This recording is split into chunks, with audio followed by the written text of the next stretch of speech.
गुरु जी की प्यारी संगत को जय गुरु जी। मैं अपना सत्संग मंत्र जाप से शुरू करूंगा। ओम नमः शिवाय शिव जी सदा सहाय। ओम नमः शिवाय गुरु जी सदा सहाय। ओम नमः शिवाय शिव जी सदा सहाय। ओम नमः शिवाय गुरु जी सदा सहाय। जब हम कोई फैसला नहीं ले पाते और हम गुरु जी की मेहर मांगते हैं कि गुरु जी किसी प्रकार से कोई संकेत दे जिससे हमें पता लगे कि हमारा जो निर्णय है वो सही है, तो इसी चीज़ को लेके ये मेरा आज का सत्संग है। हमने कहीं पे एक प्लॉट देखना था। अब प्लॉट देखने के लिए हमने कॉलोनी चेक करी, कॉलोनी हमें ठीक लगी। फिर हमने सोचा कि हम इसमें ही कोई प्लॉट लेंगे, रेट रूट पता करें, लेकिन कोई ख़ास प्लॉट सेलेक्ट नहीं किया था। उसके बाद में हम देखकर वापस आ गए थे किसी और शहर में। तो हमारा बेटा उसी शहर में रह रहा था जहाँ प्लॉट देख रहे थे। पीछे से बेटा वहाँ गया, उसे कोई प्लॉट पसंद आया, उसने हमें फ़ोन पे बताया और कहा कि जो जो चीज़ें हमें इस प्लॉट में चाहिए थी वो हमें सब दिख रही हैं, तो क्या मैं इसका टोकन अमाउंट दे दूं। जिस तरह उसने बताया हमें लगा कि ठीक है, हमारी सारी इच्छाएं उसमें पूरी हो रही हैं, तो हमने कहा दे दो, बाकी गुरु जी बताएंगे। अब टोकन अमाउंट तो थोड़ा ही था, 50,000 के लगभग, तो हमने चलो टोकन अमाउंट दे दिया, क्योंकि प्लॉट हमें डर था कि कहीं प्लॉट ख़त्म ना हो जाए। उसी दिन रात को जैसे वो बेटा वहाँ से टोकन अमाउंट देकर घर आया है, घर आने के बाद में घर में एक छोटा सा मंदिर बना हुआ है जिनमें गुरु जी का स्वरूप है। उसी के जस्ट साथ में एक दरवाज़ा है जो बाहर की तरफ ओपन होता है।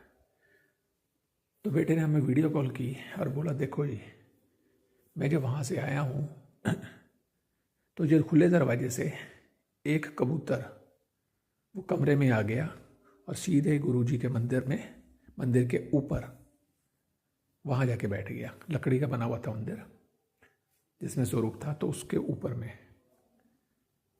बहुत हैरानी हुई और हमें तो लग गया कि गुरु जी ने पूरी तरह अपना सहमति दे दी है। ये गुरु जी ही हैं जिन्होंने आके हमें ब्लेस किया है, हमारे इस निर्णय पर ब्लेसिंग दी है। जय गुरु जी, शुक्राना गुरु जी, अनंतम अनंतम शुक्राना गुरु जी। और उन्होंने फिर बेटे ने हमारी वहाँ पे रिश्तेदारी में कोई लेडीज़ हैं, वो वहाँ पर रहती हैं, तो उनको भी बताया। वो भी घर से भागी आई और कि भाई हमने भी दर्शन करने गुरु जी के। वो भी आई। वो कबूतर वहीं बैठा रहा सारी रात, वो कबूतर वहीं रहा। गुरु जी पूरे टाइम अपने इस प्रकार से हमें दर्शन देते रहे। और वो बच्चों ने भी बताया कि हमने दरवाज़ा भी खुला छोड़ के रखा, रात को भी कुछ हमने फ़ैन भी नहीं चलाया, और सुबह अपने आप ही वो कबूतर निकल गया।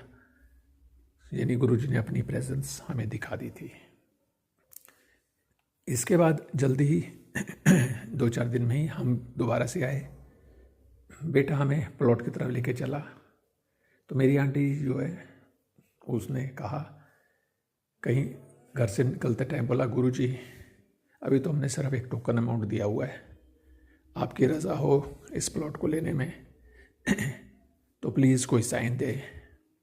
इस प्रकार से उसने मन में एक प्रार्थना की थी।